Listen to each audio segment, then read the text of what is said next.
Hey, I noticed the running backs today that Sir Roderick was not out there, but Xavier was. Can you give us an update on both of their statuses? Yeah, Xavier's status hasn't changed. He's still limited this spring. He's out there and he has progressed into individual drills. So Roderick hurt his shoulder, I guess, the other day, and we're still getting it fully evaluated. So just was held out of precaution today. All right, and then I wanted to update on the quarterbacks. I think everybody wants to hear how they all are looking right now. Yeah, better day for the offense. I thought they came back and responded pretty well. Defense, I would have said, probably had the upper hand yesterday. Tyler threw some nice balls, completed a couple really long passes today. I thought Barron was sharp, maybe one of his better practices. Henry continues to be pretty consistent. Mavericks had his moments at times, needs to have more of them. Probably not one of Donovan's better days, but I thought Donovan had a really good day last Saturday and had a good day yesterday morning. So, as is the case with the true freshmen with Donovan and Barron, I think, some days are better than others, and there's still a lot of offense going in. Sonny's got a lot of offense that he's putting in, and the cadence, the code words, the signals. There's a lot to go on for everybody, but those older guys have a little bit of, in terms of their experience, Henry and Tyler, I think they're able to say to themselves a little bit more like same as, because they've been in college and they've been in some similar stuff, and Barron and Donovan are still kind of learning it. But I tell you, I got a smile on my face because those two young guys are really talented, and I think they've got a very bright future, and this is a good competition. It's kind of everybody kind of has their moments, but today I thought was a good day for the quarterbacks. Go to Eric. Yeah, coaches, we're kind of at the midway point of this spring practice. Can you just kind of give us an update on where you think your team is as a whole halfway through? Oh, I'll probably have a little bit better idea after Friday night's scrimmage. I think our one defense has really had some really, really good moments and some of the crossover in the competition. Even with Rico being out, and Eric was limited at the beginning. Eric Monroe, he's back full now, but I think our number one defense is really progressed. The offensive line had a little bit better day today, so I gave you the quarterback evaluation. I'll know a little bit more. Sometimes practice is tough. Just coming off the field right now to tell you after today, but I'm pleased with where we're at. We got a ton of work. I know this. We're better than we were last year. We're better than we were 2 years ago. I understand and fully realize that needs to equate to more wins. I know that, guys, but just standing out there, that's why I'm late getting here. More guys staying after, working on things with coaches, with each other, working on, just intricate stuff within the game, trying to hone their craft. Guys coming in early, staying late. I am very, very encouraged with that. We have more football junkies. We know how to practice. Just had an ex-coach out there watching today, and, he was a guy that saw us practice 2 years ago, and just, come a long ways in 2 years. And so I am pleased with that, but understand we have a ton of work to go. Go to Brandon. Hey, Coach, just a couple from me. Looks like Cozi Eldridge is kind of out there running with Colin, Brandon, Krishan. What have you seen from him in terms of his maturity and just kind of getting better on the field? Yeah, Cozi's very versatile. He's very smart. He's playing our spur at times. He's also can play any of the three linebacker spots. Extremely smart. Key with Cozi is just keeping him healthy. He had a great offseason with Coach Scholes, and he's a tremendous special teams player, tremendous man, young man. Kind of the same thing with Tyree Wilson. Looked like he probably got even bigger than he was before. Just kind of what are the expectations for him this spring? Now, I think our expectations is that, I think it's time for him to take off. It's time for him to be a factor in this league. You know, Tyree got to us guys in mid-August. I've said this a couple times, but you know, Tyree was in the portal for months, and without Coach Scholes, without a real strength and conditioning coach and the nutrition and he played himself into shape. I mean, he had to sit out for COVID reasons for a couple weeks, gets in against Texas, and I mean, he's playing himself into shape. And during the season, we needed him, and he had a great offseason. He's leaned up. I think his body fat percentage has gone down, his lifts and that have gone up, and I expect him to have a really good year. Go to Ronald. Coach, for the offense, where is their sort of development as a whole and their feel for what Sonny wants to do out there? Oh, work in progress still. I mean, we're not game planning the defense by any means, so it's not a game plan type of deal. There's a lot of offense going in every day. I know Friday night will be the first time that he doesn't install something, so kind of be able to step back on offense and hopefully get good at something. And we're going to continue to install the volume, and then once we continue to evaluate who we're going to do it with, we start creating game plans and directions on offense of exactly what we're going to do around those guys. And I mean 12 personnel, 10 personnel. Are we a gap team? Are we an inside zone team? Are we a stretch team?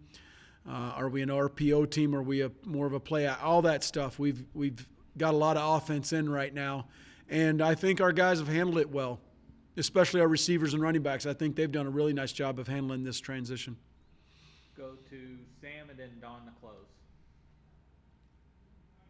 Hey, man, when it comes to evaluating your quarterbacks, what is most important to you? Is it ball security? Is it accuracy? Is it getting guys lined up? What is the thing that you are watching the most when it comes to those guys? Yeah, I would put two things at the very top, and I would put their leadership and their accuracy.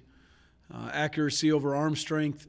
You certainly have to have movement, pocket movement, escapability. But I think leadership, the vibe, the demeanor when that guy gets on the field and how the other 10 play around him. Is he able to move them down the field? Is he able to put us in the end zone? And then I think just accuracy. I think those are the top two things. And on an unrelated note, I know you guys don't have a clear answer on this yet because the ruling has to be made, but I've seen some prospects out there starting to schedule visits for June in anticipation of the dead period being lifted. I'm curious if you guys have started making plans for such, or you guys have any kind of clear just vision for what you think you might do based on what could happen. Yeah, Sam, making tentative plans, camp schedules, official visit weekends, official visits with specific prospects. Yeah, absolutely. Anticipating it to happen. We can all, if it doesn't happen, I don't know, I guess we'll do what we did last June. That wasn't real fun. But yes, sir, to answer your question, yeah, we are moving forward, scheduling those camps, official visits, specific prospects, and getting ready to go. Go to Don. Man, I can't remember that Josiah Pierre's been asked about lately. What does he miss time with? Yeah, Don, he's got a foot injury right now. I don't see anything long term. He'll be out the rest of spring. He's on a scooter, so it's non-weight bearing. We're just protecting it. He'll be full go in June. Okay. And we visited yesterday with Coach Tommerdahl about all aspects of special teams. One of the things he said he is obviously wanting more from is the return game. How do you balance? What are your thoughts on your return game? B, how do you balance wanting a guy back there who you trust to catch the ball versus someone who can take it to the house? Yeah, Don, I've been around two guys in my career that every time they touched the ball, kickoff return, they were able to take it to the house. Ashlyn Davis at the University of Tulsa in the mid-2000s was electric. I think we had 6 straight kickoff returns. I'm sure you'll look it up, Don. But I think we had 6 straight touchdowns, 6 straight weeks of touchdowns, maybe 7. It's one of those 6 or 7 straight weeks. He was a legit threat. So if you have that guy in your program, you want him back there.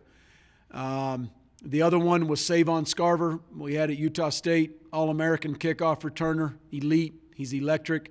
Touched the ball, he could go to the house every single time. We created kickoff returns. We were aggressive in kickoff returns. I'd put those guys in the middle of the end zone and tell them to roll forward, catch it, bring it out. Anytime you got game changers back there, I think you gamble a little bit more and you take a little bit more risks, Don. I also think it has to do with how well your offense is playing. The better your offense is playing, the more risk you take because you're not worried about having it at the 15-yard line. And that was the case in 2018 at Utah State with an All-American kickoff returner and an offense that was playing really well. We took more risks. When you don't have that guy, I believe you want ball security. You want to be smart. You want to try to get it. You may even fair catch it, and you're trying to start at the 25 a little bit on kickoff return. Punt returner, I think, Chooks has done a nice job. Fry's been back there at times. I think Miles Price has a chance to be electric if he can be consistent in catching the ball. I had a guy, JoJo Natson, who's in the NFL now. We had him at Utah State. He could win you a football game on a punt return. And so you created ways to keep them in protection on punt, create double teams on the perimeter, allow the guys that can't make tackles to go free and let him make those guys miss and go to the house. And so, I think it all starts with your personnel. And do we have that kickoff returner? I'll tell you at the end of training camp. And do we have that punt returner? We'll be able to create more opportunities for those guys in the return game. I think it's player-driven, in short. That's my answer in short. I gave you a long answer, though. You did give me a long answer, yeah. What is your scrimmage what's your scrimmage structure going to be this week? Yeah, we'll have 1, 2, 3. I think 3 open field drive it with 2 units of offense and 2 units of defense. We will have a backed up segment. You guys seen a scrimmage. We'll go backed up. I put it on the -1 inch line. We'll have a high red zone. We'll have a low red zone, and then we'll have a 2-minute. And then we'll have some special teams in there. We'll kick field goals, but we'll have some special teams sprinkled in more in practice situations. So your total number of plays would be roughly, what are you kind of thinking? Probably a little over 100. Since Coach Wells called you Coach Commodore favorite, we'll start there. Having kind of built your kind of career in special teams early on, and then you start to get more reps on the defensive side, how do you keep that mindset to still understand the importance of the special teams area, even when you're starting to get more reps on just that defensive side? I don't think that's really changed much. I know, special teams can change the game. All it takes is one play, as Coach was talking about earlier. So it's always just been part of my identity, and that was built from Duke, and they're continuing that here. They really emphasize it, and we believe it can win games. So I'm all in for it. And we've talked to a couple defensive guys who said they can really see the potential in this unit this year. What about this unit that you see shows that sort of ceiling? I think we've got a lot of experienced guys, like guys that have played a lot of ball, getting really comfortable in the system, especially in the linebacker room. We got a lot of salty veterans, and we have depth too. So it's really a unique year in that regard. And we've got guys flying to the ball. Our effort has been phenomenal. The coaches have really been, emphasizing that, and it's showing out there. And I think that's going to win us games. And for you, what specific area are you way more comfortable in than maybe when you first got here? I think just in terms of the scheme, when I got here, it was kind of confusing. It was moving fast a lot, and they were throwing me at different positions. But, now that I have that baseline of understanding, it's a lot easier. Even though they moved me over to Will, it's pretty similar to Sam and Spur at times. So it's, I'm still learning, but I feel a lot more comfortable for sure. Go to Ronald. You touched on it a little bit already, and obviously bringing back a lot of experience on that defensive end. But what has sort of been the emphasis about, this spring ball that you guys want to change from a season ago? Coach KP has been saying it takes no talent to give maximum effort. So we've just been, really emphasizing running to the ball. We highlight when guys are, hauling tail and getting after it. And, once the ball is thrown, break the stack and sprint. So I think that's going to show on Saturdays in the fall. One of the guys who didn't come back from last year was obviously Zach McPherson in the secondary. Who have you seen sort of, take on sort of that leadership role and, that sort of change of momentum for you guys, guy who's sort of a ball hawk and wants to, force those turnovers? I think Marquise Waters coming from Duke, my former teammate. He's one of those guys. He's vocal. He's an athlete, and he's really coming into his own in the system. I think once Malik gets in the system as well, he'll be a force to be reckoned with. Go back to Eric. Nick, I'm curious, without Rico physically out there, obviously he's off on the sideline, but without him physically out there, how much does that make other guys kind of step up and take those sort of leadership roles that maybe he would usually fill? Definitely. I mean, we've really had to, emphasize communicating with each other, because a lot of times, during the season we leaned on Rico to, make a certain call or make an adjustment just because, he knows so much. But I think, in some ways maybe it's a good thing because it's forcing guys to communicate, make calls, do it quickly. So, we're taking it day by day and we're getting better at that.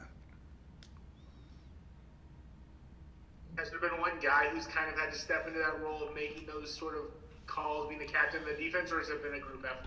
I'd say it's been a group effort. I mean, Krishan, obviously, at Mike, he's very vocal. But me and Colin also are feeling much more comfortable, making calls. And we're always talking. We've been way more communicative than we've ever been before. So, if you watch one of our practices, you're going to see all of us chirping, letting each other know what we're seeing, and it's going to pay dividends. Hey, Maverick, I'm just curious where you think that you've seen some of your biggest progressions, especially since coming into this program. Yeah, I think with a new coach comes a lot of that. I think he teaches us really well to go through our progressions and like new and improving stuff and footwork. And I think mine is just getting through reads. I think ball placement, he really stresses that. So that's really my biggest thing. What's the biggest, things that you guys have had to adapt to in terms of learning this new offense? I mean, it's a whole new scheme.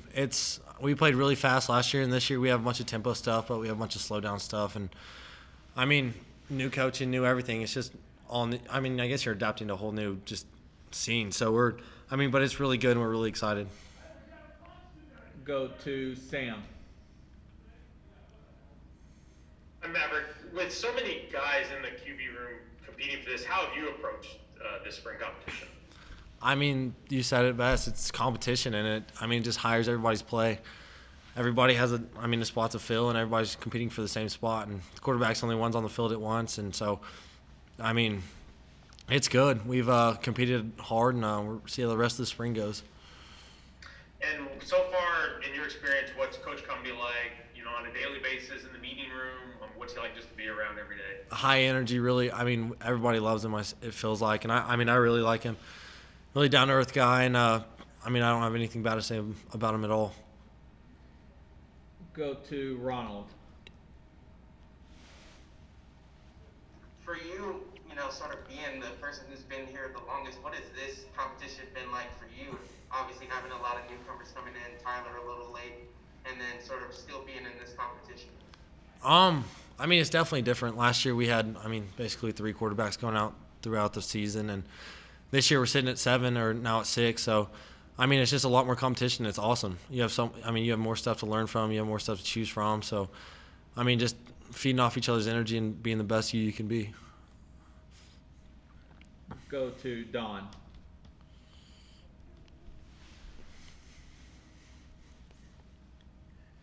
Maverick, as you mentioned, spring started with 7 quarterbacks, now there's 6 quarterbacks. To what extent does that make it difficult to distinguish yourself on a daily basis?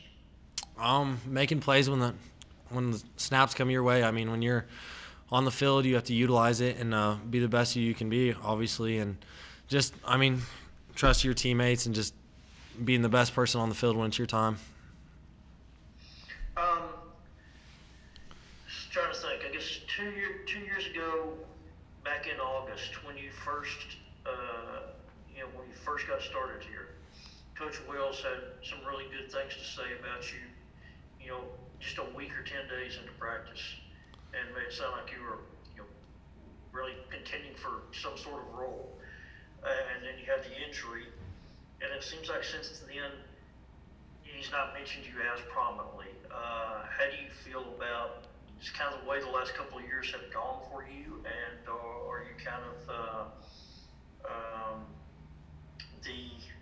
I'm trying to think what the term is, and I'm kind of losing my train of thought here. Are you kind of you feel like you're kind of being possibly overlooked a little bit here now? I mean, because now there's a lot of discussion, obviously, about Tyler, but Barron was a big-time recruit. Donovan's made waves. I mean, for me, yeah. I mean, for me, it's just the way life goes, and I can't look at it like that. I just look at it as competition and competing to the best of my abilities every day and just doing the best that I can do.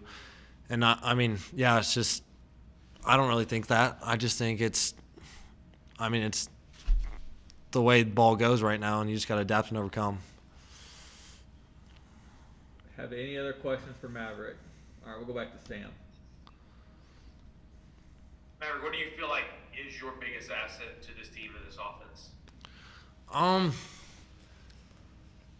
I think being decisive and accurate with the ball. I mean, as you said, it's an asset, but at the same time, it's my biggest achievement, I think, and the thing I want to achieve most. And so that's what I really strive to do, and just being the leader out there. And what do you like about what you guys are doing schematically so far? As you've gotten a couple of weeks of workouts, what do you like the best about what you guys are doing offensively? I like that we take play action shots and moving the ball downfield more, pushing the ball here and there, have a bunch of different run looks, and then, just all the different looks that Coach Cumbie set us up for success. So I think it's new, and I'm really excited. Go back to Ronald. It sounds like you're, obviously embracing the challenge in the quarterback position, but after, Bowman sort of leaves this offseason and then you get the news of Shuck, did that sort of surprise you that they were adding another quarterback to that line? I don't think it's ever right to be just surprised. We're all sitting in the same room. We all have the same opportunity, so. Hey, just give us an idea of how the first, couple of weeks or the first couple of practices have gone for you so far. Oh, it's been good. I really enjoyed it. The guys on the team are great. The coaches have great energy. I've been picking up the plays really well, just kind of been doing it on my own. And then when I got here, to just kind of delving into it and fully diving into the playbook. So it's been exciting. I love practice, and it's been really good. How would you describe Coach Cumbie's coaching style? Energetic and passionate. I love him as a coach. The passion and energy he brings every single day is unmatched. It makes you want to be a better player and grow and learn from him. And his football knowledge is next level. So learning from him, Coach Clark, Coach Brown, other guys on the staff has been great. Go to Brandon. Hey, Tyler, Brandon Solis with RedRaidersports.com. Just kind of on the same note there, is there anything similar to what Cumbie's running here that you saw at Oregon or anything that kind of fits the same mold here? Yeah, a lot of the offenses can mix together, but I like Coach Cumbie's style. A lot of it's RPO, some of that's similar, but really he's got some air raid aspects to it that I really enjoyed learning, and kind of how he teaches and coaches. It's really unique to anyone else. So, just kind of hearing how he coaches, hearing his offense, his terminology has been really good, and it makes sense, and I'm excited for the future. Go to Eric. After announcing you were transferring, you probably could have gone to most universities that you wanted to, but why Texas Tech? Because I thought the team was a great team, and we're really on the brink of something here. Just watching Texas Tech film, It really, you don't like to say it, but it's almost like you're just there. The guys on the team, the skill guys, the O-line coming back. It's really exciting, and then obviously the opportunity to come in and compete. That was a huge factor. And then Coach Cumbie and Coach Wells, they were honest, they were truthful, and that's what I was looking for. I've been a high school recruit. It's definitely different now, so I was just looking for transparency, an opportunity to come in and compete, and a great team around me, and that's what it was for Texas Tech. And I'm really excited to be here.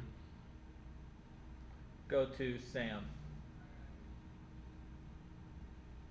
Tyler, I'm curious, as you went through the decision-making process, what went into your decision to transfer in the first place? Basically just going somewhere where I feel like I have a great relationship with the coaches, an equal chance to come in and compete, and earn the job. And then obviously just the opportunity here. And then obviously when I left was in the portal, just finding a good place and a good home that fits me and my play style, and then obviously a great supporting cast around me. So those are kind of the final decisions, and Texas Tech checked all those boxes.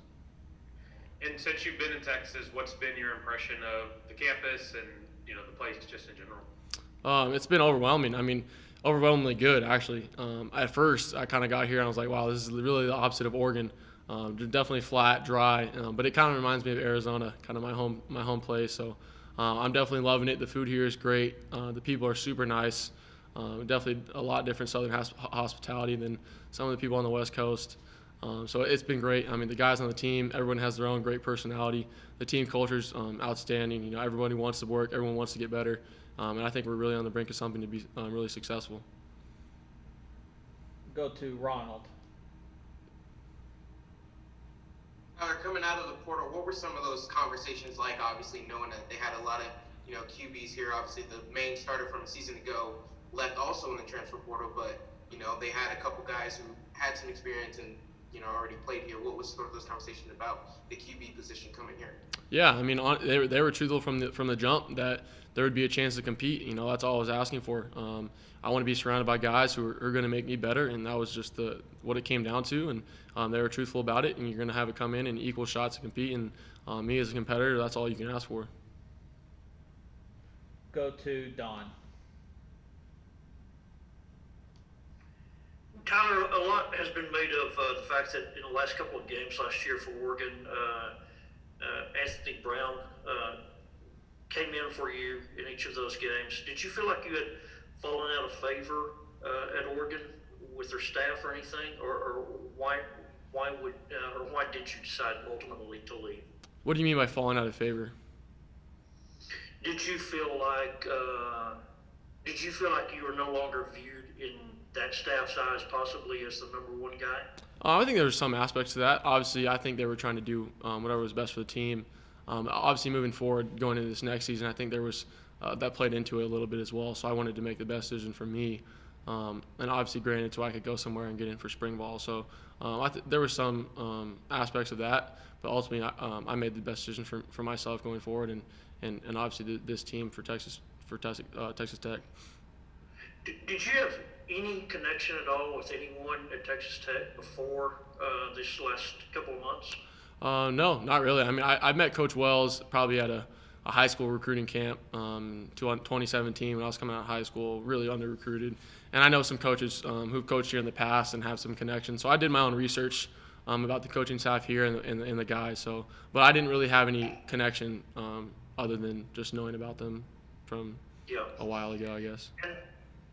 And I'm assuming, and I can kind of imagine that when your name went into the portal, I assume that you got quite a bit of attention. How did you manage deciding who you wanted to talk to, and how long did that kind of process take? Yeah, I mean, it was a long process. That was when I was driving back from Oregon to Arizona, 21-hour car ride. I was pretty much on the phone for that entire time, and it really just came down to like those reasons I said before, was the opportunity to come and compete. Coaching staff I had a good relationship with and a good supporting cast around me. And it obviously wasn't an easy decision because there was a lot of schools that had that offer, but obviously Texas Tech was the best opportunity and overall team that I wanted to be a part of and wanted to grow in. So I'm definitely happy with it, and I'm excited to get better. Go back to Eric. What are your early impressions of the quarterback? My early impressions, a lot of guys who have great energy, great personalities, and are ready to work. They've kind of embraced me from day one, and and just really it's been about competition. It's been about getting better as a team, and I really respect that, and I'm thankful for it.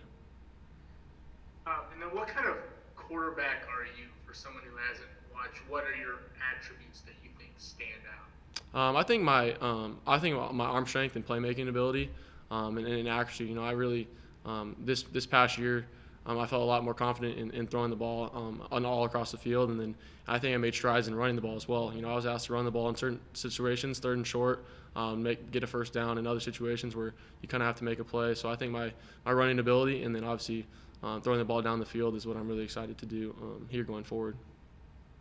Real quick, so obviously some things you've touched on, but how do you manage pretty much jumping right into a quarterback battle while also learning an offense? You know, having just graduated from another university a few weeks or a month ago, how do you manage all of that in one? Yeah, just taking it day by day. I mean, really just finding one aspect to get better on each day. And you know, I've been tested. You know, I trust in the Lord, and I trust in what He's doing for me in this process. And it's been a whirlwind for sure. You know, I'm trying to take classes right now, or I am taking classes, and trying to do really good at them. You know, I just graduated my bachelor's with my bachelor's with 2 degrees, so I'm kind of burnt out mentally with school-wise. But you know, I got to do what it takes to get on the field athletically. And you know, the coaches have been a great support staff for that. The academic people over at the Sharp have been great helping me get acquainted. And then obviously the guys on the team have really embraced me. And as far as this process coming to a new team, new environment, and really it hasn't felt like too much of a change, just kind of a new home. Go back to Sam. Tyler, what do you think you gained from all the playing experiences you got last year? What kind of impression, what kind of things did you learn over the course of last season? A lot of mental fortitude, a lot of ways how to be successful, and a lot of ways how to not be successful. You know, you learn a lot playing in 1 year, and learning from a guy like Justin Herbert on how you can carry yourself off the field. You know, being a starter last year, you learn how to prepare, you learn how to deal with success, you learn how to deal with failure, you learn how to deal with fans and other people. So it's just about the work and that you put in each and every day, and how you can handle yourself in the building and outside the building as that starter, and how you're trying to prepare like it and be like it. So I was really thankful for that time, and obviously trying to apply it and influence guys here, and take what they have and apply it to my game. Go back to Brandon. Yeah, Tyler, just a couple. You bring up Justin Herbert. What's your relationship like with him off the field, or just probably right now with him in the league and everything? Yeah, it's really good. You know, we text probably every couple weeks, just checking in on each other, asking about football, talking about golf or anything like that. So I think once we were close those last few years when I was the backup there, and obviously when he's going in the league, he's been doing really well. So I've just kind of been asking how that's changed from him going to college to the NFL, and how, you know, certain football aspects, and obviously off the field being a starter. So he's been a great asset for me on and off the field. And then last one for me, just what's your relationship like with Eric Izukanma and some of these receivers, just trying to get to know them early on? Yeah, I mean, they're my guys. They've been super real for me from day one. They've been all the wide receivers like Trey Cleveland, JB, Loic Fungi, JJ Sparkman, Eric. They've all been super great. And then guys on the inside, Sterling, McLean, McManus, Nehemiah, all those guys have been super nice to me, and then they've been really willing to come out and work. You know, I like to stay after and throw with them just to get some more chemistry with them. Obviously, it's a new wide receiving core, but I mean, I was really shocked day one when I came in, and these guys were 6'3", 6'4", fast, got great hands, and I'm like, wow, you know, these guys can run and catch the ball. So Eric and I have been really good friends, you know, and obviously all the wide receivers, we've gone out to eat quite a few times. So I'm really excited to what we can do. Go to Ronald.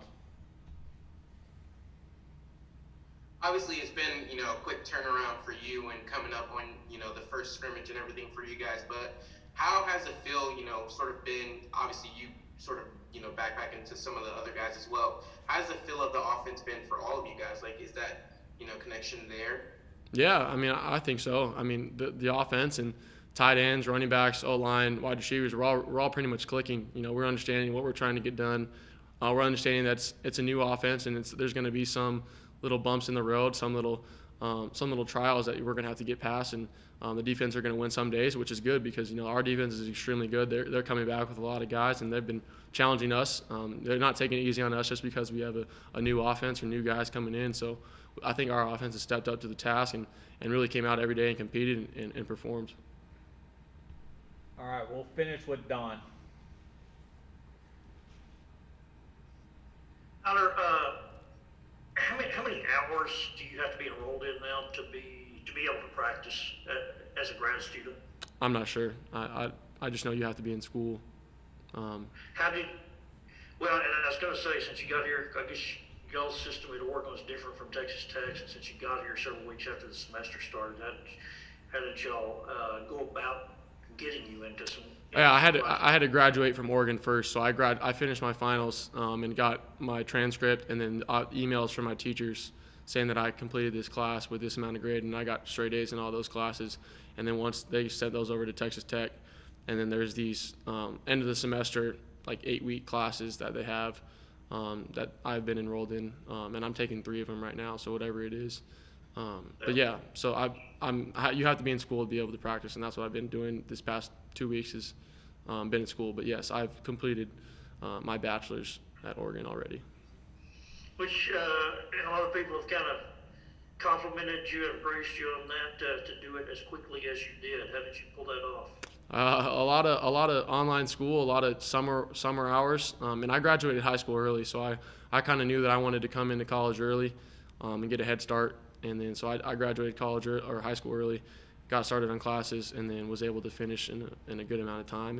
And obviously it worked out timing wise coming into the transfer portal.